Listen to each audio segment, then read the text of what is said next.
안녕하세요. 마켓 시그널의 정다인, 이은주입니다. 네, 6월 첫날 인사드리게 됐습니다. 6월 또 어떤 일들로 채워갈까 많이 기대가 되는데요. 일단 지난 금요일장에서 뉴욕 증시 혼조세로 마감한 가운데 주말 사이에 또 나온 이슈들이 참 많았습니다. 엔비디아 이슈도 있었고요. 그리고 오펙 플러스의 회의도 진행이 됐죠. 이 부분 오늘 마켓 시그널에서 다 챙겨가시길 바라겠습니다. 네, 지난주 뉴욕 증시를 생각을 해봤을 때 지속적인 혼조세가 이어졌지만 주간 단위로 봤을 때는 결국 모두 하락으로 마감이 됐습니다. 하지만 그럼에도 불구하고 다우지수 같은 경우는 지난주 금요일 이 월간 기준으로 가장 큰 폭의 상승을 보여주면서 마무리가 됐었는데 어떤 이슈들이 있었는지 마감 상황 꼼꼼하게 체크해 보도록 하겠습니다. 지난주 금요일 뉴욕 증시 분위기 전해주시죠. 네, 혼조세로 마감을 했습니다. 3대 주요 지수부터 함께 체크를 해보도록 하죠. 다우존스와 S&P 500 지수는 상승 마감했습니다. 다우존스 1.51% 상승하면서 가장 크게 오르는 모습들 나타났고요. S&P 500 지수도 0.8% 강세였습니다. 다만 나스닥 지수 같은 경우에는 소폭 내리면서 0.01% 하락하는 약보합권에서 마감을 했습니다.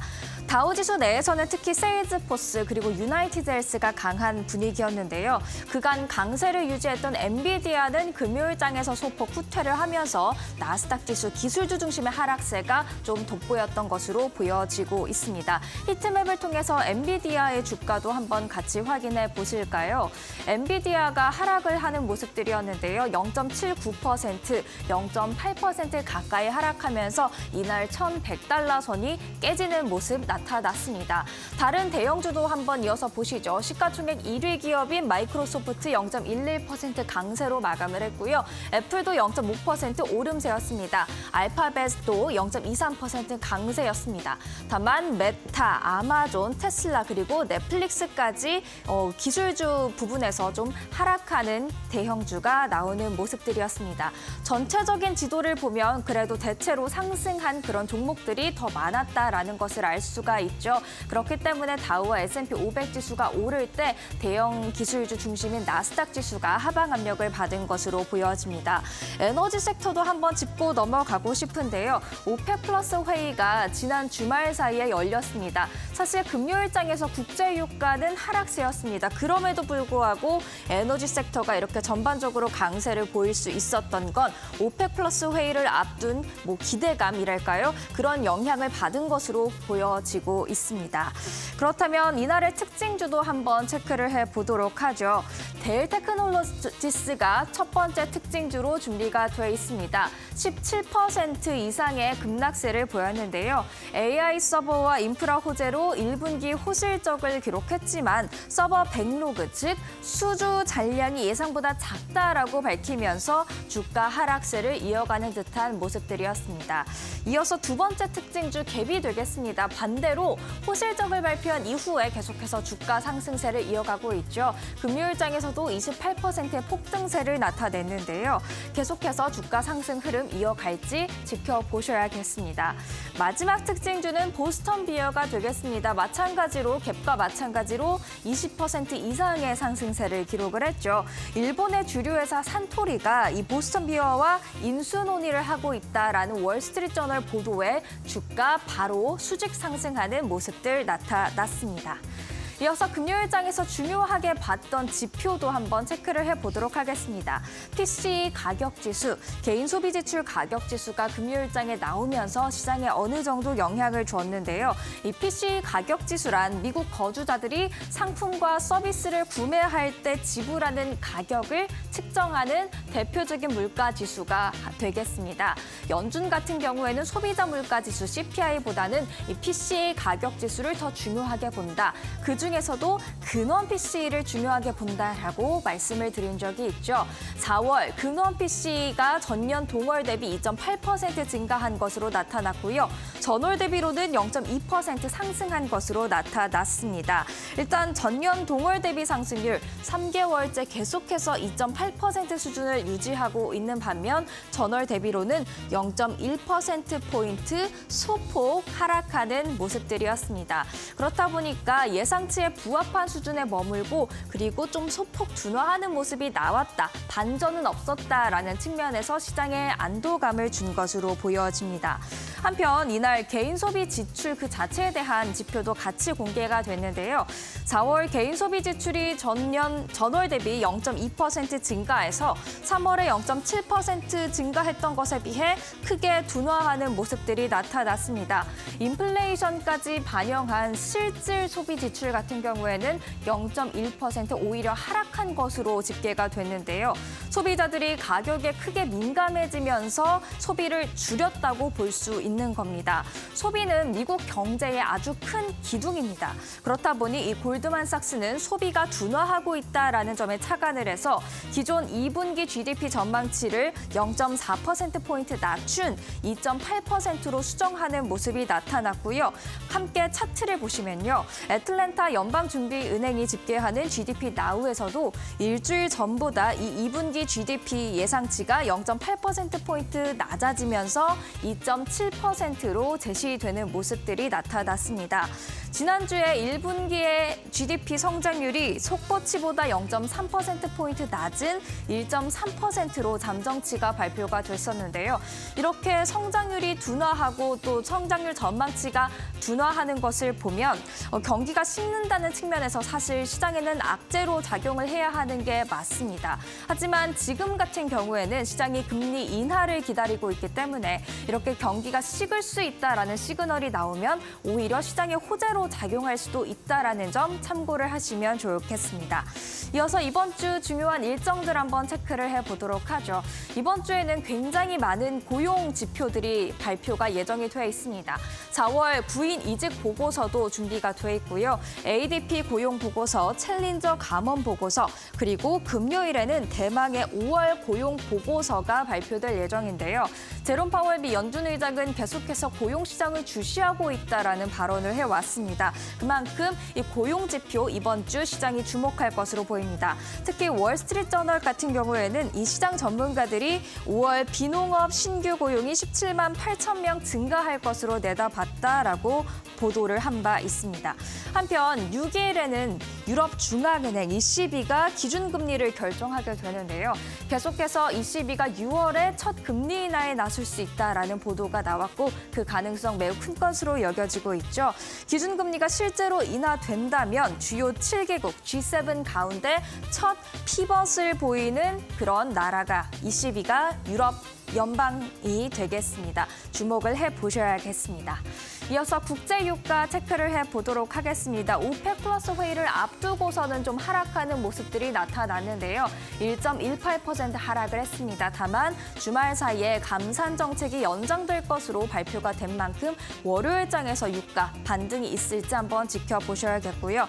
국제 금값 같은 경우에도 소폭 하락했습니다. 기다렸던 PCE 지표가 예상치에 그저 부합하는 수준에 그치면서 금값 그렇게 큰 상승세를 보이지 못한 것으로 보여집니다. 0.87% 하락하면서 금요일장 마무리를 했습니다. 이렇게 금요일장 정리를 해보도록 하고요. 이어서 월가의 전략가들 만나보도록 하겠습니다. 오늘은 어떤 발언이 준비되어 있을까요? 함께 들어보시죠.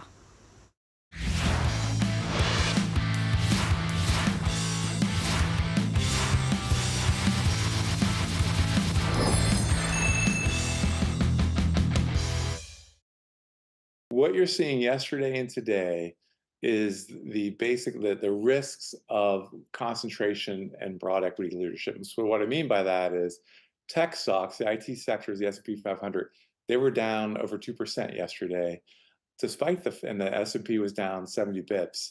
And so they dragged the whole sector, the whole S&P 500 down because 9 of the 11 sectors were actually up. And today something similar is happening where you've got IT sector now down again about 2%, but you've got about half the sector is positive, which is why these non-tech sectors are doing well, which is why you're seeing the Dow positive. On the one side, the NASDAQ is down the most. In between, you've got the S&P. I think the great concern that we have, perhaps the market's showing that today, is whether the Fed is even driving the bus. One of the things that was interesting this week is that you had 2 Treasury auctions, Tuesday and Wednesday, where demand was less than expected, and it drove a bit of a spike in the Treasury yields. So that could be concern about this really large federal debt that we're running, over 100% of GDP. And the interest rate servicing is is now one of the largest elements of the annual budget. So these are concerns that the Fed just, really doesn't control.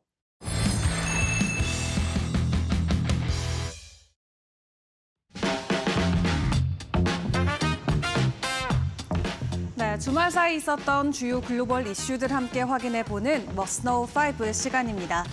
지난주 금요일 뉴욕 증시가 혼조세로 마무리가 됐던 가운데 다우존스는 이 가장 높은 상승폭을 보여주면서 좋은 긍정적인 흐름을 이어갔습니다. 바로 4월의 PCE 지표를 확인하면서 투자자들이 안심하는 모습이 나왔던 거고요. 지난 3월에 이어서 4월 달도 전년 동기 대비해서는 2.7% 오름폭을 2.7% 내림세를 보인 것으로 확인이 되고 있습니다.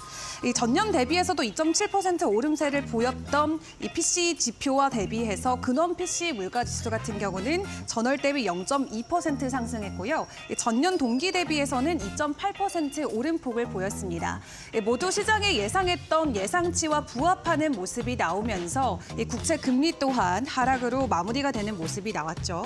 근원 PCE 같은 경우는 상품과 서비스 물가의 최근 추이를 보다 정확하게 볼 수 있기 때문에 연준에서도 핵심 지표로 여기고 있습니다. 그런 근원 PCE의 월간 상승률이 올해 들어서 가장 낮은 폭을 기록을 했고요. 인플레이션 완화에 대한 우려가 있었던 연방준비제도 위원들 같은 경우도 이번 PCE 발표 이후로 어느 정도 입장이 변화되는 모습을 보이고 있습니다.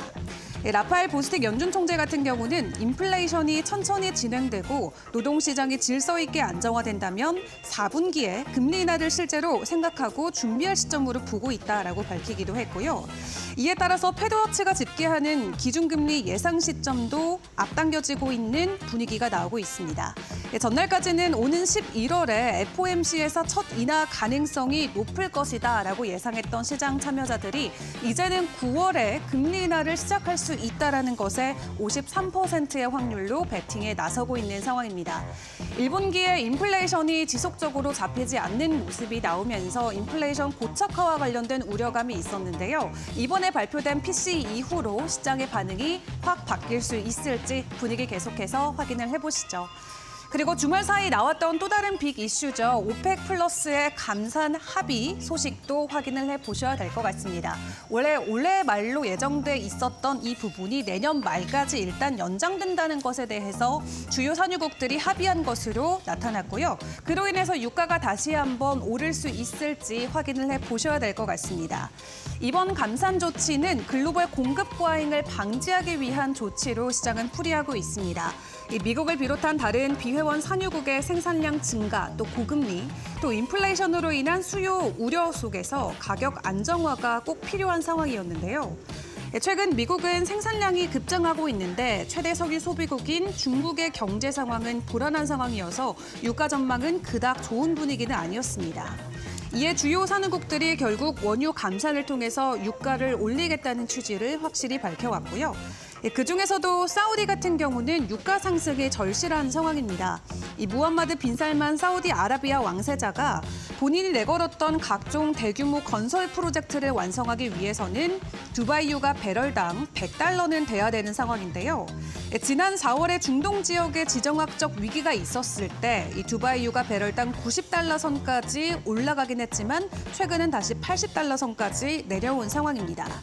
일단 2022년 8월 이후로 지속적인 감산 소식을 전해오고 있는데 이번 조치로 인해서 다시 한번 유가가 상승하면서 안정화를 찾아갈 수 있을지 확인을 해보시죠. 이어서 주요 기업들의 소식들도 확인을 해보도록 하겠습니다. 그동안 소문만 무성하던 애플의 생성형 AI 파트너사가 드디어 공개가 됐습니다. 결국은 경쟁사보다 한 발 뒤처진 AI 경쟁력을 확보하기 위해서 애플은 오픈 AI와 함께 생성형 AI를 애플에 탑재하는 것으로 결과적으로 발표를 했습니다. 이에 애플 아이폰에는 오픈 AI의 생성형 인공지능 기술이 적용될 예정인데요. 오픈 AI 측에도 상당한 호재로 작용이 될 수 있겠고요. 지금까지 AI 지각생이라는 이미지를 탈피할 수 있는 애플에게도 좋은 모멘텀이 될 수 있겠습니다. 지난주 금요일에 애플은 0.5% 오름세 보이면서 상승으로 마무리 지었습니다. 그리고 주말 사이 전해졌던 또 다른 빅 이슈죠. 엔비디아 소식을 확인해 보셔야 될 것 같은데요.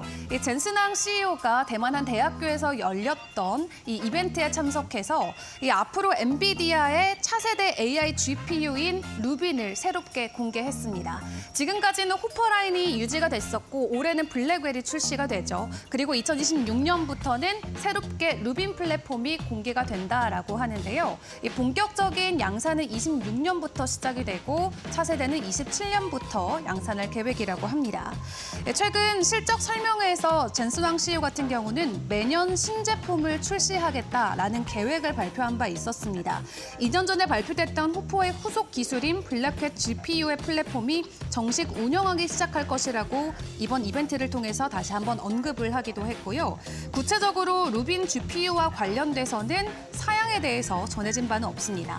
다만 6세대 고대 역폭 메모리인 HBM4가 채택될 것이다 라는 부분만 공개가 된 상황에서 대만 언론은 루빈 GPU에 대만의 TSMC 제품이 채택될 것이라면서 루빈은 HBM4를 사용하는 최초의 GPU가 될 것이라고 설명하기도 했습니다. 엔비디아의 꿈은 다만 여기서 끝이 아닙니다.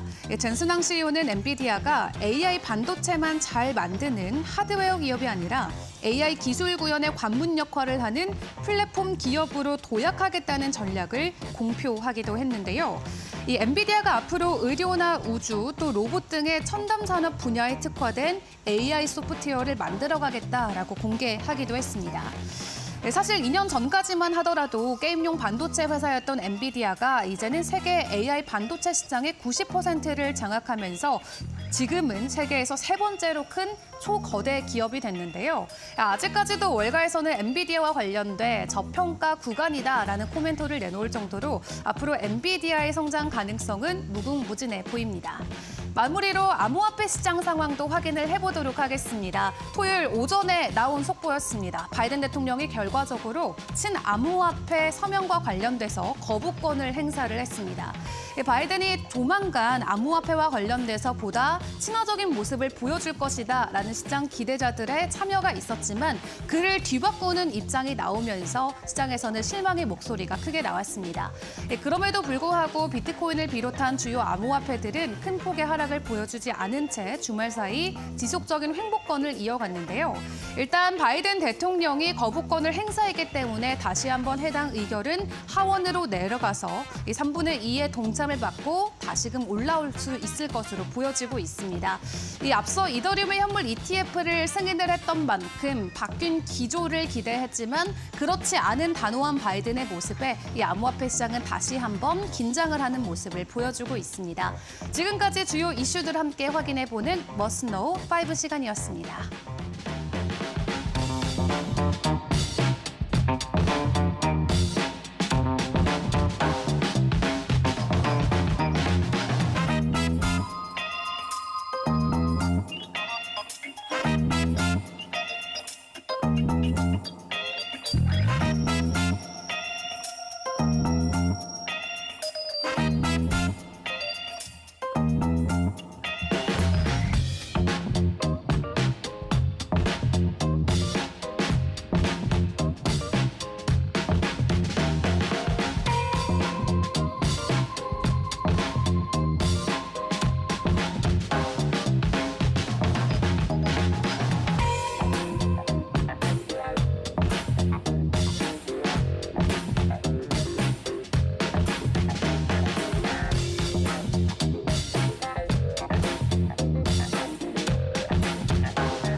이어서 마켓 이슈 시간입니다. 오늘은 변영인 기업공시연구소 대표와 전화 연결해서 지난주 금요일장 정리를 해보고 또 이번 주 전망해 보도록 하겠습니다. 대표님 안녕하세요.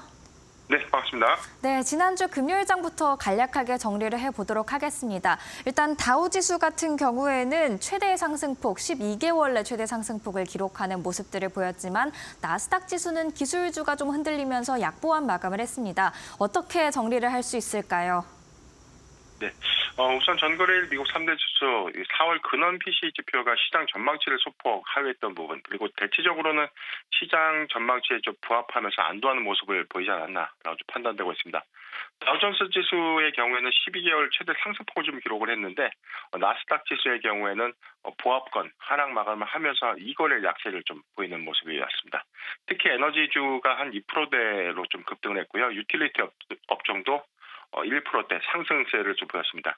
제약바이오 섹터도 상승 흐름을 좀 보였는데, 반면에 엔비디아의 경우에는 이거래일 연속 하락하는 모습을 좀 보였습니다. 특징주에서는 델 테크놀로지가 시장 전망치를 상회하는 실적 발표에도 불구하고 영업이익이 시장 전망치에 소폭 미달하면서 AI 서버 시장의 출혈 경쟁에 따른 이익이 급감할 것이다라는 우려감들이 좀 반영되고 있는 모습에 17.8% 하락하는 모습을 보였고요.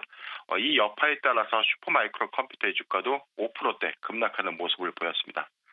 반면 1분기 어닝 쇼크의 이전 거래일에 20%대 급락했던 세일즈포스의 경우에는 PCE 지표 안도에 따라서 소폭 좀 반등하는 모습을 좀 보이면서 같은 어떤 섹터 안에서에 대한 희비가 좀 엇갈리지 않았나라고 좀 판단되고 있습니다.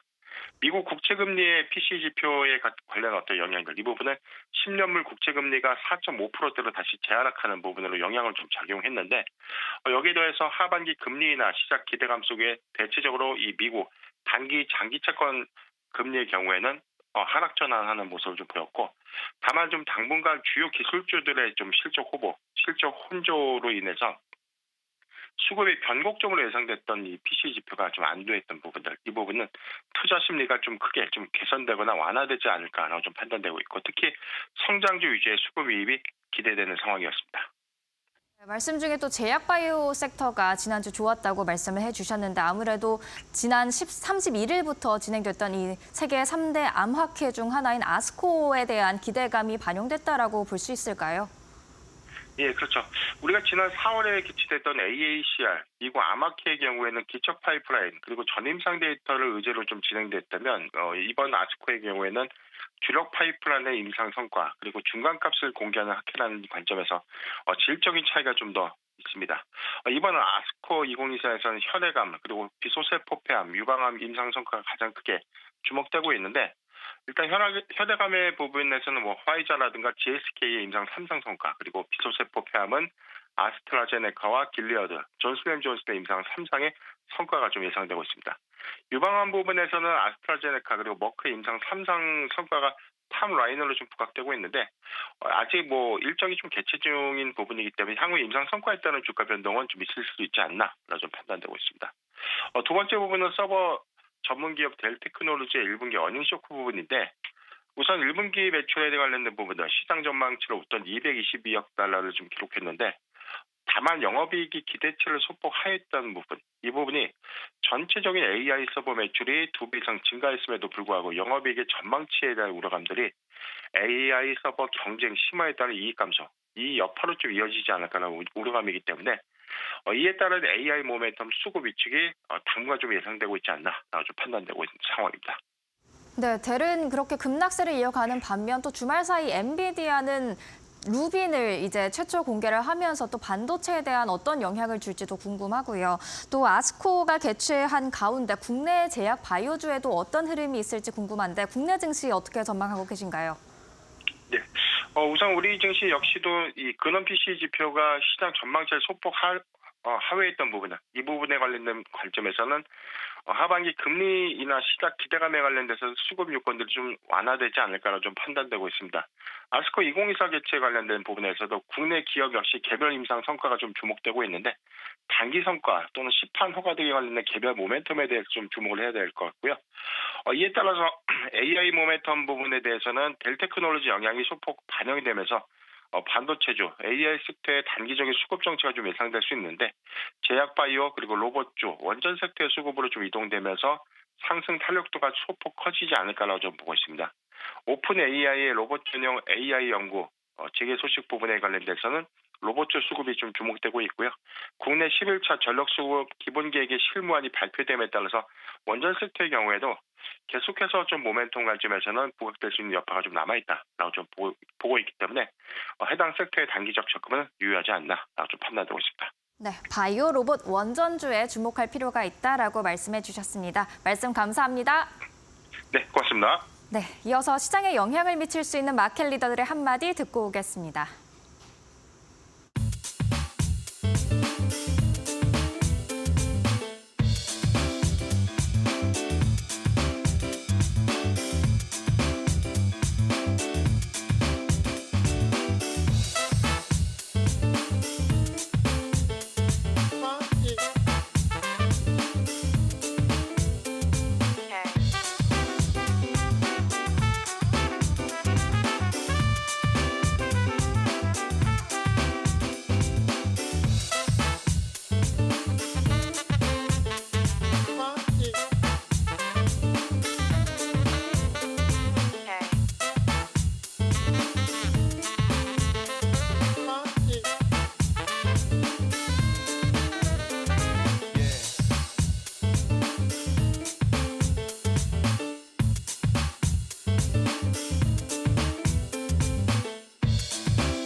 안녕하세요. 매드토크 신일섭입니다. 오늘의 주제는 미국인들 룰루레몬 레깅스 살 돈 충분해?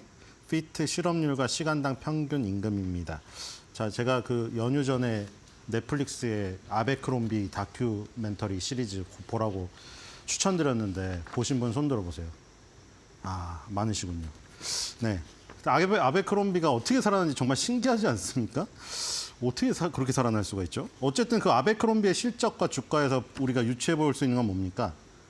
와, 아베크롬비 사러 많이 갔네. 물론 그게 기본적으로 아베크롬비가 부활한 것도 있는데 미국 경기가 좋아졌다는 어쩐 그 아베크롬비의 실적이 모든 미국 경기가 좋아졌다는 걸 대변하진 않지만 어떤 요소의 하나로 판단할 수 있었죠. 근데 룰루레몬은 더 비싼 옷이에요. 뭐 완전히 다르지만, 그렇죠? 아베크롬비를 입을 때랑 이 룰루레몬을 입을 때의 상황은 완전 다르긴 하잖아요. 근데 어쨌든 의류 섹터 안에서 아베크롬비는 쌉니다.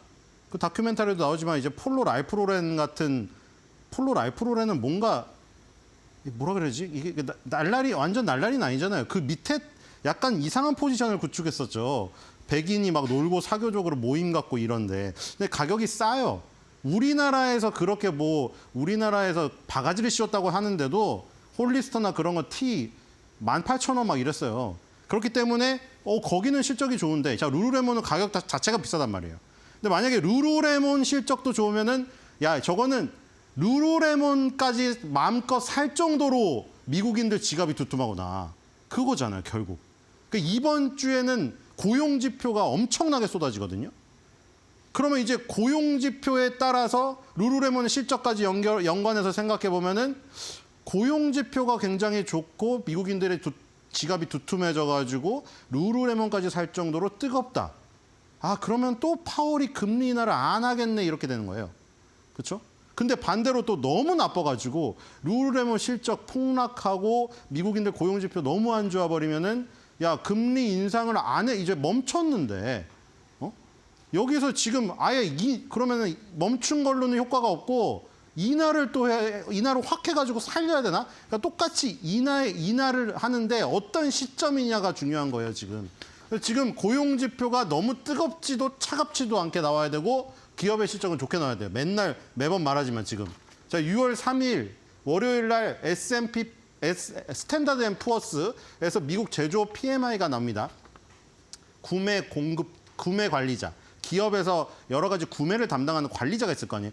잘 팔릴 거라고 생각하면, 내 뭐 서비스든 물건이든 잘 팔릴 거라고 생각하면은 무형자산이든 유형자산이든 매입을 할 거 아니에요. 그럼 매입을 많이 한다.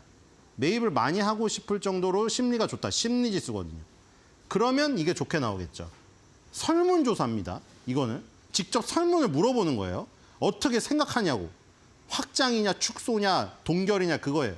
그리고 공사비 4월 달 미국의 공사비 지수가 나오고요. 공사비가 많이 들었다는 건 공사 현장이 지금 이 막 삽으로 파고 이런다는 얘기예요.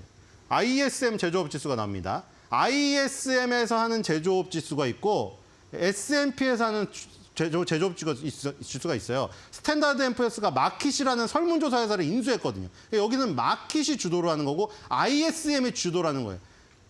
그 알고리즘은 똑같아요. 설문을 물어봐요. 기업의 구매 공급 관리 담당자한테 물어봐요. 근데 무슨 차이냐? ISM은 공공기관까지 하는 거죠. 그러니까 우리나라랑 다를 바가 없어요.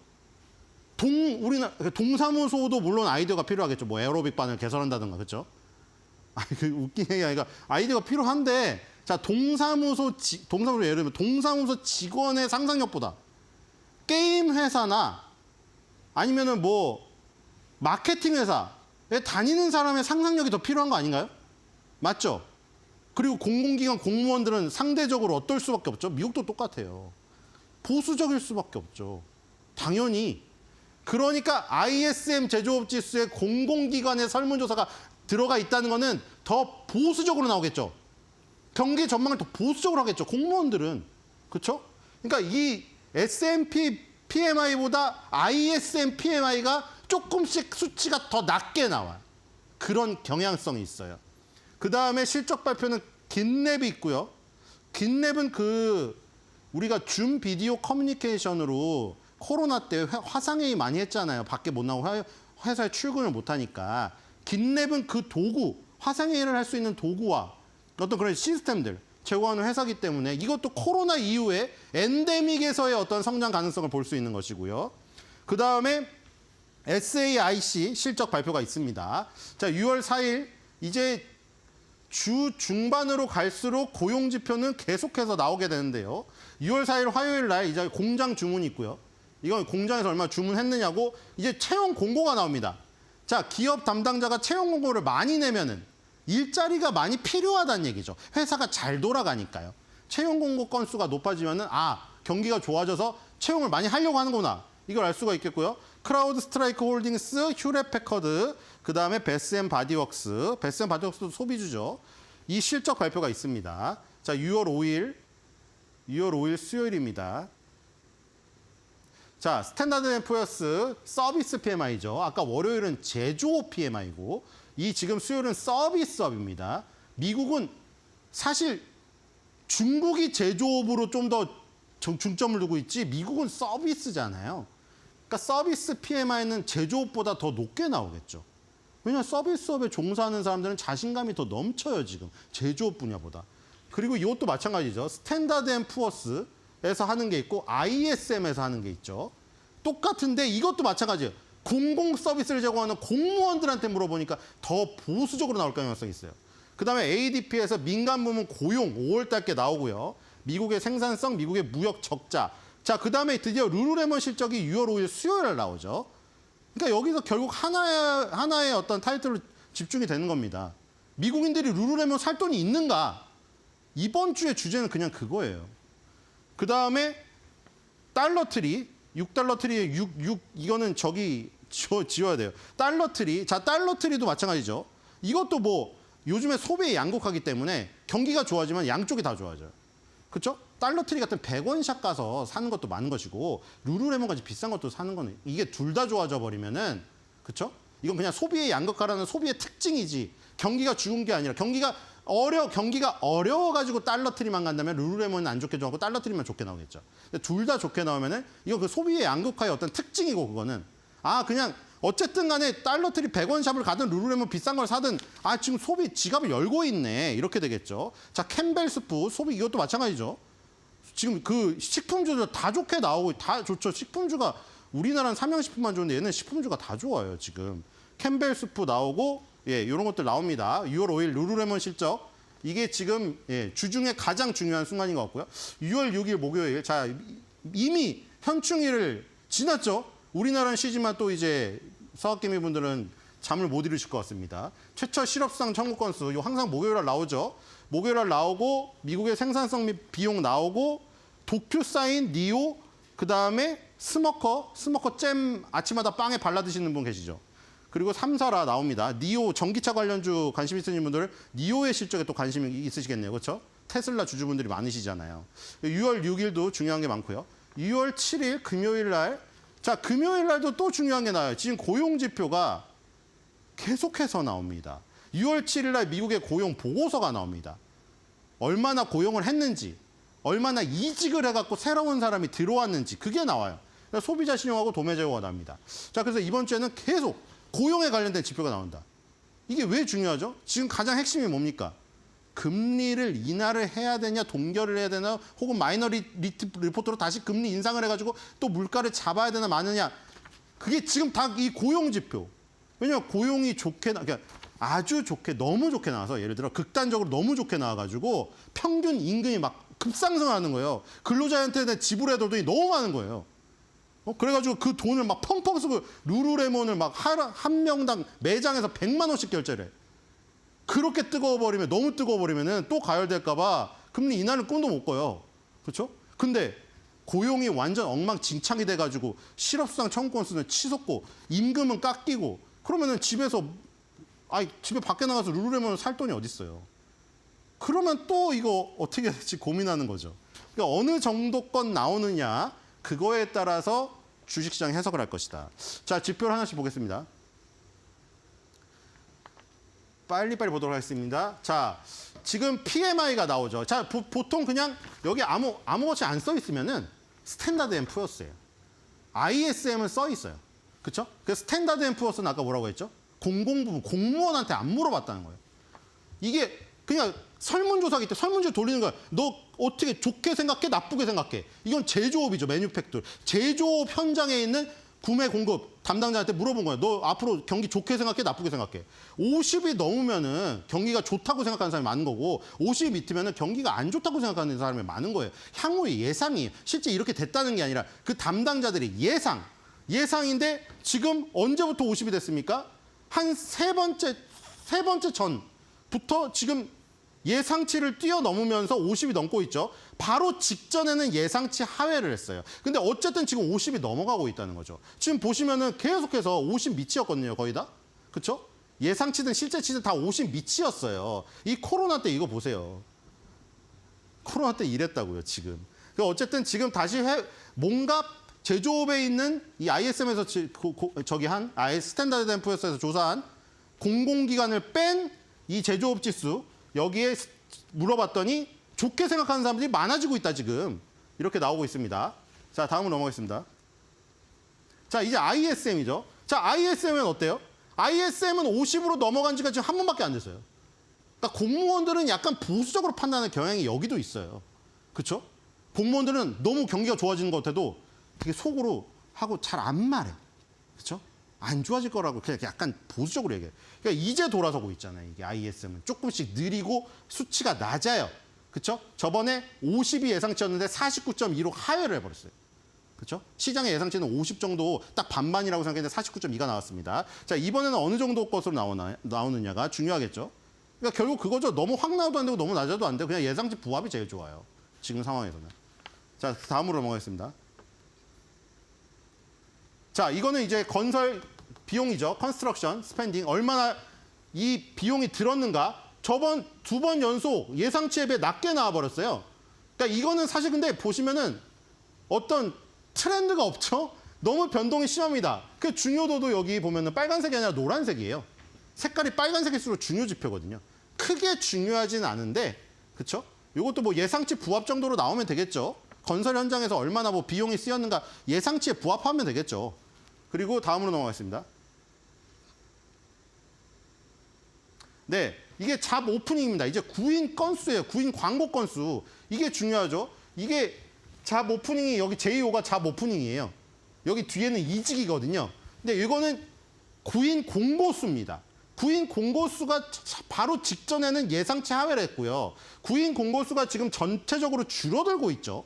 지금 가장 뜨거웠던 건 2023년도 들어서기 바로 직전이네요. 2022년도였죠. 이 코로나를 지나고 나서 구인 건수가 엄청나게 늘어났죠. 새롭게 사람을 들여와야 되니까. 그리고 지금 완만하게 지금 꺾이고 있는 상태입니다. 그러니까 이게 너무 추락해도 안 되겠죠.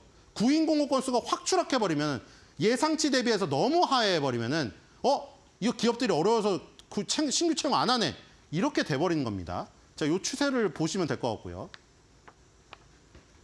네, 공장의 주문입니다. 이것도 사실 보시면은 아까 전에 뭐 제조업 지수니 이런 거에 비해서 어떤 트렌드가 보이지 않죠. 물론 코로나라는 블랙스완 때는 확 보이지만 일상적인 상황에서는 사실 주고받는 경우가 많습니다. 공장 주문이라던가 건설 비용이라던가 이런 것들이 다 그래요.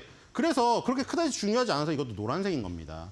트렌드를 확실히 볼 수 있는 거는 빨간색이에요. 그래서 주식시장에 영향이 많은 것이고 이런 것들은 너무 분기 변동이 심하기 때문에 달의 변동이거든요. 이게 매달의 변동이 너무 심하기 때문에 크게 중요하지 않다. 저렇게 보시면 될 것 같고요. 어쨌든 발표하기 때문에 짚어드린 거고요. 자, 이거는 빨간색이죠. 중요하다는 거죠. 넌팜이니까 비농업이에요.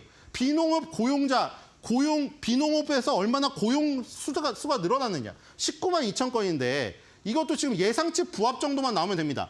저번에 예상치를 상회했거든요. 상회했는데 이번에도 예상치를 상회하면은 이것도 마찬가지죠. 고용이 아까 구인 공고 건수도 그런데 이것도 비농업에서 취업자 수가 많이 늘어났구나. 그러니까 농업보다는 그렇죠? 농업은 뭐가 변동이 심하지 않잖아요. 비농업에서 얼마나 취업자 수가 늘어났나 그 지수고요. 다음으로 넘어가겠습니다. 자, 이제 ISM 서비스업 PMI가 나오죠. 저번에도 예상치 비해 하이했습니다. 근데 이것도 마찬가지예요. 이 서비스업은 50이 넘으면 좋은 건데 똑같은데 제조업이나 서비스업이나 50이 넘으면 좋은 건데 이거는 상대적으로 수치가 어떻습니까? 더 높죠. 52.8 대비해서 51.4로 예상치 대비해서 하회하긴 했으나 50이 넘어서서 계속 있죠, 여기. 그쵸? 아까 제조업은 50 밑으로 떨어졌다가 올라오는 추세고 서비스는 계속 50 이상에 있죠. 그러니까 미국 경기를 이끄는 건 제조업보다 서비스업이라는 게 여기서도 나타나는 거예요. 서비스업 종사자들의 자신감이 제조업 종사자들의 자신감보다 훨씬 더 월등하다는 거죠. 이런 상황이고요. 조금씩 전체적으로는 줄어들고 있다. 이런 상황이고. 이거는 이제 실업성 청구권 상당 나오는 거죠. 이것도 마찬가지입니다. 너무 하회해도 안 되고 너무 넘어서도 안 좋은 거죠.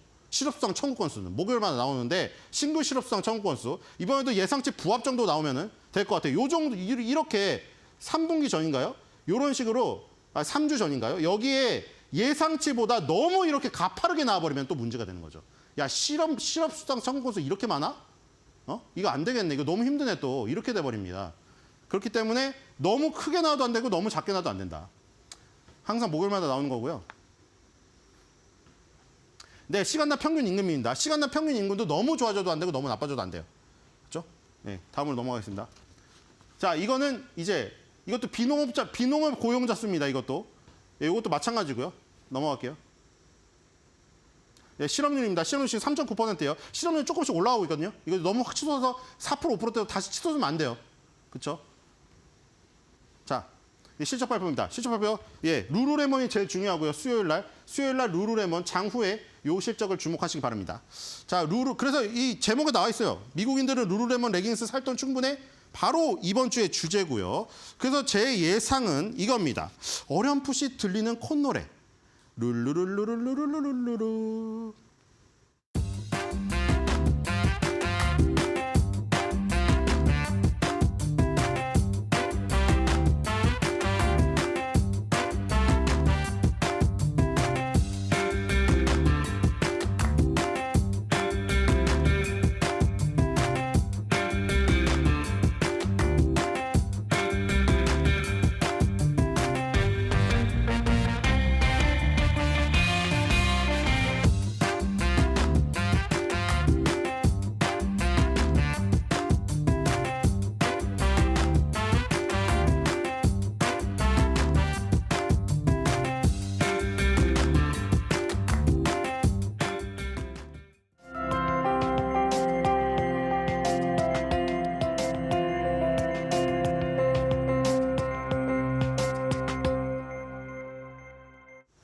구리에 투자하고 계시거나 구리에 관심을 갖고 계신가요? 그렇다면 오늘 사인에 집중을 해보셔야겠습니다. 구리 대신 이것이라는 대신증권의 리포트 오늘 함께 보도록 하겠습니다. 일단 구리 가격부터 함께 살펴보실까요? 사상 최고치를 기록했던 구리 가격이 최근 계속해서 조정을 받고 있습니다. 여러 가지 이유가 있는데 그중 중국에서의 수요가 약화했다, 둔화했다라는 주장이 있는데요. 그것도 차트로 한번 같이 확인을 해보시죠. 중국의 수요 약화 때문이라는 주장의 근거가 되는 것들입니다. 일단 회색선이 중국의 재고가 되겠습니다. 재고가 최근 올라오는 듯한 모습들이 보여졌고요. 그리고 파란색이 현물 프리미엄인데 이 재고가 올라오면서 프리미엄은 내려가는 모습들을 보였죠. 이에 따라서 구리의 가격 또한 하락하고 있다라는 뜻이 되겠습니다. 하지만 알고 보면 중국에서의 수요는 꽤 견조한 편이 되겠습니다. 건설을 제외한 나머지 산업군에서 견조한 흐름을 보이고 있다라는 건데요. 다음 차트도 함께 보실까요? 일단 금하고 구리를 비교해 보면요. 회색선을 봐주시면 되겠습니다. 금에 비해서 구리의 수요 여전히 강한 것으로 나타나고 있고요. 그리고 미국 OECD 경기 선행지수에 비해 중국의 경기 선행지수도 높은 수준을 유지하고 있다라는 것을 알 수가 있습니다. 이 부분이 왜 중요하냐? 이 구리 같은 경우에는 닥터코퍼라는 별명이 붙을 정도로 경기에 굉장히 민감하게 반응하는 원자재이기 때문인데요. 중국의 경기가 좋을수록 구리 수요는 많을 수밖에 없다라는 예상을 할 수밖에 없습니다.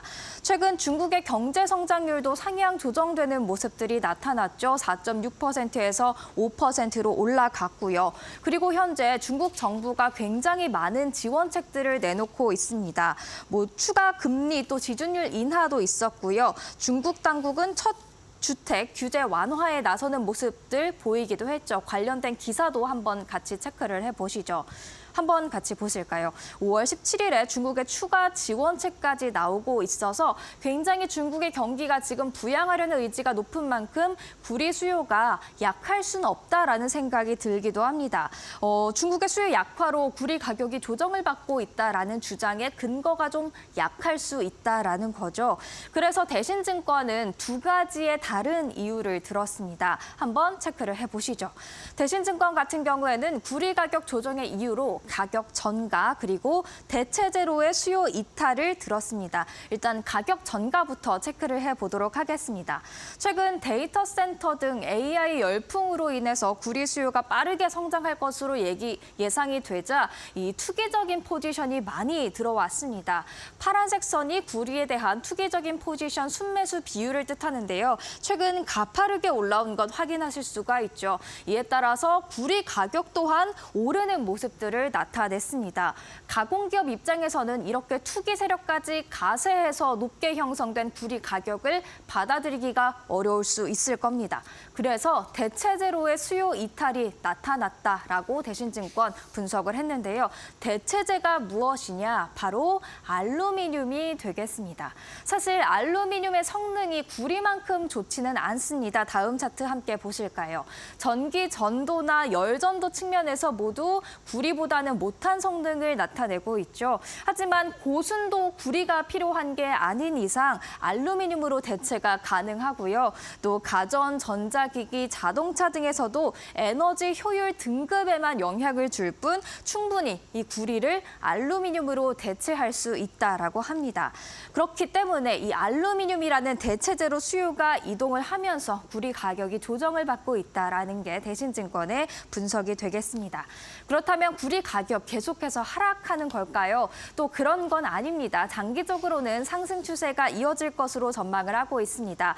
구조적인 공급 부족에 노출이 돼 있기 때문에 올해 타겟인 구리 가격 톤당 12,000달러까지 추가 상승 유효하다라는 입장인데요. 왜 구조적인 수급 불균형에 놓여 있는지 간략하게 짚어보면요. 일단 광산 기업들의 2023년에서 2032년까지의 투자 가이드라인이 2022년 계획을 크게 하회했습니다. 정확히는 11% 하회하는 모습들 나타났습니다. 그렇다 보니까 당연히 미래 공급 전망은 하향 조정될 수밖에 없는데 기존 전망이 주황색이었다면 지금의 전망되는 선은 이 노란색 선, 공급이 줄어들 것으로 예상이 되고 있죠. 또 당장 투자를 한다 하더라도 15년 후에나 완전 가동을 할 수 있게 됩니다. 다음 차트도 함께 보시죠.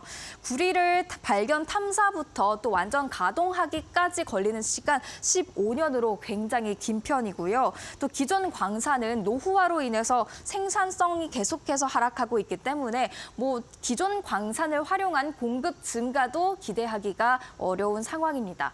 이렇게 공급은 제한적인 와중에 지금 AI 열풍으로 전선 수요, 데이터 센터 수요가 매우 강해지면서 수요는 가파르게 증가할 것으로 예상이 되고 있죠. 이렇게 구조적인 수급 불균형에 의해서 구리 가격이 오를 수밖에 없다라는 겁니다. 그래서 알루미늄에 더욱더 집중해야 하는 때다라고 대신증권 말하고 있는데요. 이렇게 수급 불균형으로 만들어지는 구리의 높은 가격은 대체재료의 이탈을 강조할 수밖에, 야기할 수밖에 없기 때문입니다. 이에 따라서 구리의 상승 속도는 둔화될 것으로 예상이 되고 있는데요. 좀 어려운 차트긴 하지만 쉽게 좀 설명을 해드리겠습니다. 구리 알루미늄의 상대 성과가 지금 3.5에서 3에서 3.5 사이 이상을 넘어가기 시작하는 순간 구리를 알루미늄이 대체하는 그 비율이 매우 커진다고 합니다. 그런데 이게 임계점인 4에 도달하게 되면 그 수요가, 대체 수요가 더욱더 강해진다라고 합니다. 그렇기 때문에 구리 가격이 높아질수록 결국에는 이 구리 가격의 상승 속도는 정체되는 반면 알루미늄에 대한 수요가 강해지기 때문에 알루미늄 가격이 더욱더 가파르게 증가할 수 있다라는 것을 보여주는 차트가 되겠습니다. 그렇기 때문에 지금은 이 임계점에 도달하는 그 수준에 올라와 있기 때문에 구리보다는 알루미늄에 집중해야 된다라는 뜻이 되겠는데요. 사실 알루미늄의 가격도 올해 참 많이 올랐습니다. 함께 보시죠. 구리 가격이 많이 오른 것처럼 알루미늄도 지난 4월부터 계속해서 큰 상승세를 나타내고 있습니다. 다만 주목을 해보셔야 될 건 구리 가격이 장기적으로 계속해서 오름세를 유지할 것으로 전망되는 가운데 그 가운데 알루미늄의 가격 상승 속도는 더 가파를 수 있다라는 점에 착안해서 지금은 구리보다는 알루미늄도 좀 주목을 할 필요가 있다라는 게 대신증권의 주장이었습니다. 구리 투자에 관심 있으신 분들 알루미늄에도 한번 눈길을 주시기 바랍니다. 지금까지 사인이었습니다.